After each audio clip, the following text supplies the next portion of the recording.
L'actualité à la une ce matin. Les chantiers du 11 décembre 2013 à Dori sont à 90% d'exécution. C'est ce que le Premier ministre a constaté hier au cours de sa visite au Sahel. L'ensemble est au stade de finition. À suivre dans ce journal. Et puis, il vous est donné à lire à Ouagadougou à l'occasion de la Foire internationale du livre de Ouagadougou. Édition et diffusion du livre scolaire au Burkina. Voici le thème retenu cette année. L'ouverture a eu lieu hier. Bonjour et bienvenue au 13h15 de la télévision du Burkina. Dans 2 semaines, Dori va accueillir la fête nationale. Vous le savez, le 11 décembre, c'est un ensemble de réalisations et les chantiers de la capitale du Sahel se trouvent au niveau donc des finitions. Luc Adoltiao a fait le déplacement hier pour constater l'état d'avancement. Explication sur place, Maxime Zongo. Pour cette ultime visite des infrastructures du 11 décembre à Dori, le chef du gouvernement qui voulait avoir une vue d'ensemble s'est rendu au niveau de tous les chantiers majeurs. Au total, ce sont 7 sites qui ont été visités. Au niveau de la cité des forces vives, le taux d'exécution est estimé à 99%. Autre site d'hébergement, les villas de la Caisse nationale de sécurité sociale totalement achevées et qui n'attendent que ses occupants. La salle polyvalente de spectacle, la place de la nation, la voie du défilé, le pied-à-terre du président du Faso, la piste d'atterrissage, l'hôtel Bourgou-Sébi, ce sont là les autres chantiers également visités. On peut être globalement satisfait. Les objectifs majeurs de départ ont été atteints. Et l'État a rempli pratiquement son contrat en ce qui concerne ses engagements, je vais dire la salle de spectacle, la voirie, l'air, la réception, la place de la nation. Tout ça c'est terminé pratiquement à 99%. Il y a quelques réajustements à faire. Au niveau donc des privés, je pense à la cité des forces vives. Là également ce matin nous avons pu constater que entre notre dernier passage aujourd'hui, il y a eu vraiment beaucoup de progrès. Les villas que nous avons identifiées, la centaine, il y a de cela quelques semaines, sont pratiquement terminées pour accueillir les visiteurs. Et je note vraiment avec satisfaction les villas de la Caisse nationale de sécurité sociale qui vont servir d'auberge. Et c'est en 2 mois donc on a pu ériger près d'une vingtaine de bungalows. À l'issue de la visite des chantiers, Luc Adoltiao, comme à l'accoutumée, a tenu à rencontrer l'ensemble des acteurs pour mieux apprécier ce qui reste à faire. Après avoir écouté les uns et les autres, des instructions ont été données afin d'aplanir les dernières contraintes. Et puis, priorité à la recherche. Les députés ont adopté une loi hier pour placer la recherche au centre du processus de construction d'une nation moderne. La science, la technologie et leurs acteurs seront désormais mis au devant. Explication, Omarou Mamenga. Un nouveau socle juridique porte désormais le secteur de la recherche scientifique et de l'innovation au Burkina Faso. L'Assemblée nationale a adopté à l'unanimité. À l'unanimité des 108 votants, l'Assemblée nationale a adopté un projet de loi portant loi d'orientation de la recherche scientifique et de l'innovation. Selon la commission saisie au fond, cette loi participe à l'émergence d'une société fondée sur le savoir et imprégnée d'une culture scientifique de qualité. Cette loi permettra de consacrer la recherche scientifique comme facteur essentiel de développement socio-économique et culturel du pays. La loi prévoit également la mise en route d'un panier commun de l'État et de ses partenaires pour orienter le financement de la recherche vers les priorités de développement du Burkina et la création d'un haut conseil national de la recherche scientifique et de l'innovation. De l'avis du ministre Isaïe Konaté, l'élaboration de cette loi s'est voulue avant tout participative. Nous avons commencé le processus en avril 2012 et ce processus a commencé par la mise en place d'un comité de rédaction. Il y avait en tout 8 départements ministériels représentés, mais plus aussi des personnes ressources venant notamment des utilisateurs des résultats de la recherche. Et nous avons aujourd'hui un texte consensuel, équilibré, avec lequel il faut démarrer. C'est à l'épreuve du terrain qu'on apporte des améliorations à la loi. Avec une loi d'orientation de la recherche scientifique et de l'innovation, la communauté scientifique burkinabé pourra accroître l'accumulation des connaissances dans les secteurs socio-économiques et environnementaux pour un mieux-être des populations. La valorisation des résultats de la recherche est justement au centre des échanges à Banfora. Il est question d'élaborer une stratégie nationale pour mieux tirer profit du fonds d'aide à la promotion de l'invention. Christine Koulibaly. La promotion et la valorisation des inventions et des innovations restent un grand défi pour les États et les chercheurs africains. Fort de ce constat, l'Organisation africaine de la propriété intellectuelle OAPI a mis en place le Fonds d'aide à la promotion de l'invention et de l'innovation FAPI. Un fonds qui recommande aux États membres la création d'un réseau de compétences et de partenaires techniques pour l'innovation technologique. Une des raisons d'être du présent cadre d'échange qui regroupe chercheurs, innovateurs et cadres de la fonction publique burkinabé. Ce réseau a pour principale mission de mettre en place un cadre approprié et une stratégie de développement de la politique nationale de valorisation même de la recherche et des activités d'innovation. Cet atelier marque donc le point de départ de la formalisation de ce réseau qui doit dégager des stratégies pour mieux tirer parti des opportunités d'appui technique et financier du FAPI afin de donner plus de visibilité aux résultats de la recherche burkinabé. Généralement, on s'occupe beaucoup plus du volet recherche que de la valorisation. Et nous voulons quand même mettre un accent particulier sur la valorisation. Nous avons des chercheurs, nous avons des inventeurs que vous avez dû voir dans la salle et qui font donc un beau travail. Mais malheureusement, le constat est que après donc le résultat de la recherche, on ne sait plus qu'est-ce qu'il faut faire. Une question qui trouvera certainement une réponse au sortir de ces 2 jours d'échange, car les procédures d'accès au FAPI, les objectifs et les missions de l'OAPI, ainsi que son système de protection n'auront plus de secret pour les participants. Il faut protéger les enfants. C'est le cri d'alarme du réseau d'Afrique de l'Ouest pour la protection des enfants. Issus des 15 pays de la CEDEAO, ils cherchent à renforcer leur coopération dans la capitale burkinabé. Claudine Bikaba. Malgré plusieurs accords bilatéraux et multilatéraux dans la sous-région, la traite et le trafic des enfants persistent. Le Service social international suisse SSI s'est positionné comme un facilitateur de la création d'un réseau Afrique de l'Ouest RAO pour la protection des enfants. C'est la 9e session de ce réseau qui se tient à Ouagadougou sous le thème renforcement du mécanisme régional de coopération, la qualité et la durabilité des mesures de protection et de réintégration des enfants en situation vulnérable et en particulier des enfants migrants.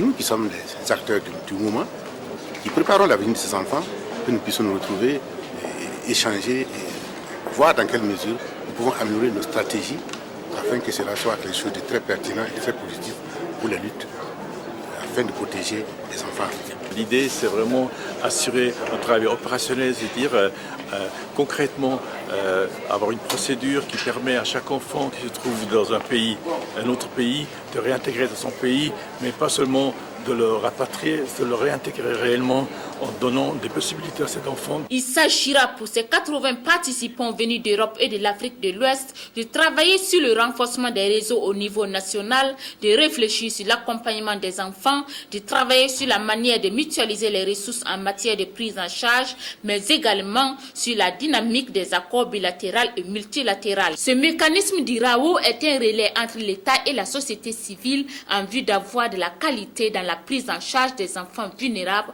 en Afrique de l'Ouest. Dans l'actualité, ce matin, le livre et sa diffusion en milieu scolaire. La Philo, la Foire internationale du livre de Ouagadougou, se donne pour mission de donner le goût de la lecture aux élèves. Auteurs, lecteurs, libraires et éditeurs ont 5 jours pour convaincre. Karim Patrick Namouano. La page de la Foire internationale du livre de Ouagadougou s'ouvre.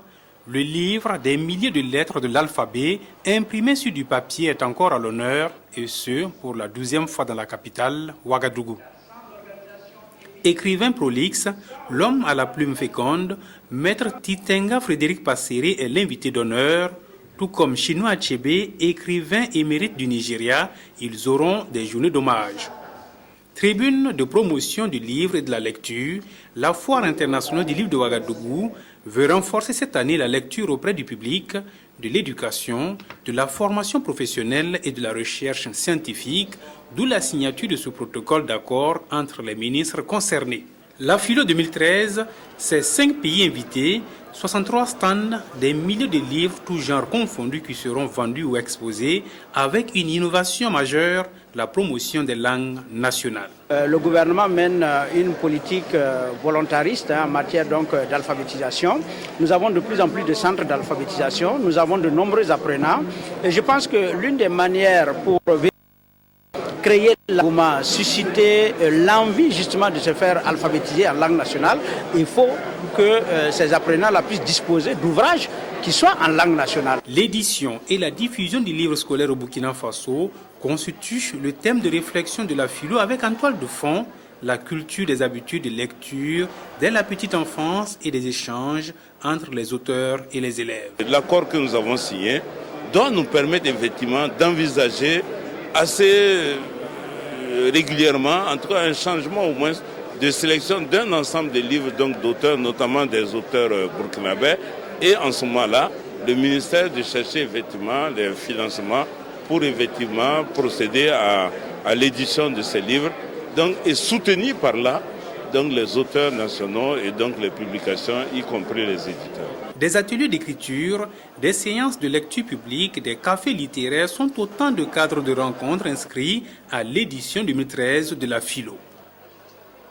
Les cellules environnementales des départements ministériels échangent avec leur ministère de tutelle. À l'ordre du jour, bilan des activités menées et perspectives. L'objectif est de leur donner les moyens de jouer leur rôle. Nathalie Sawadougou. Ces responsables des cellules environnementales des différents départements ministériels échangent avec ceux du ministère de l'Environnement et du Développement durable sur le bilan des activités menées au cours des années écoulées. Des échanges qui visent à faire ressortir leurs préoccupations et à émettre des suggestions pour une meilleure opérationnalisation de leur structure. La thématique relative à l'environnement occupe et occupera de plus en plus une place dans notre vie. Le gouvernement a pris un décret qui institue cela, donc nous avons pensé qu'il faut que nous nous réunissions pour échanger, pour que chacun nous dise qu'est-ce que j'ai pu faire au niveau de ma cellule ministérielle en ce qui concerne l'environnement. Quelles sont les difficultés que je rencontre pour que nous puissions partager ces difficultés-là et voir quelles sont les pistes de solutions. La création de ces cellules dans les différents départements ministériels, faut-il le rappeler, a été adoptée par décret le 7 mars 2008. 5 années après, force est de constater que sur 35 ministères, seulement 19 ont pu mettre en marche leurs cellules. D'où le cri de cœur de Salif Ouedraogo.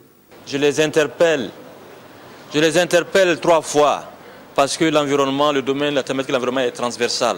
L'environnement touche à tous les aspects de la vie socio-économique du pays. L'environnement touche à tout. Donc à ceux qui n'ont pas encore mis en place les cellules environnementales, je leur lance un cri de cœur pour que ces cellules soient opérationnelles.